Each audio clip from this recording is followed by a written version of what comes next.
Welcome! Today I'm going to show you a simple step-by-step guide on how to reply to a pin in a group on the Pinterest app for PC, especially with the new update that some of you might not be familiar with yet. If you're active in Pinterest groups and want to engage with pins directly, this walkthrough will make it easier than ever. First, make sure you have the Pinterest app open on your PC.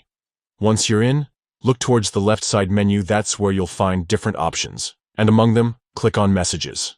This is where all your conversations, including group chats, live.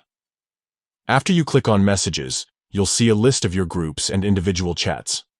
Find the group where you want to reply to a specific pin and click on it to open the conversation. Now that you're inside the group chat, you'll notice the shared pins within the message thread.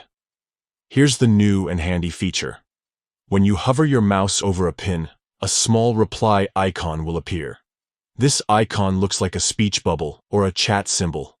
Click on that reply icon to focus your response directly on the pin itself. Once you click the reply icon, a text box will appear for you to type your response. Type your message carefully, whether it's a question, a compliment, or your thoughts on the pin. This way, your reply stays connected to the specific pin and makes the conversation clearer for everyone in the group. When you've finished typing your reply, simply click the Send button.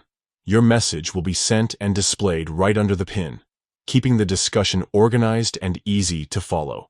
And that's it.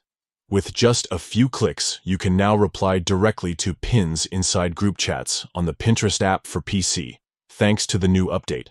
This feature makes group conversations more interactive and helps everyone keep track of the ideas shared. Try it out next time you're chatting in your Pinterest groups, and watch how much smoother your discussions become. Thanks for watching.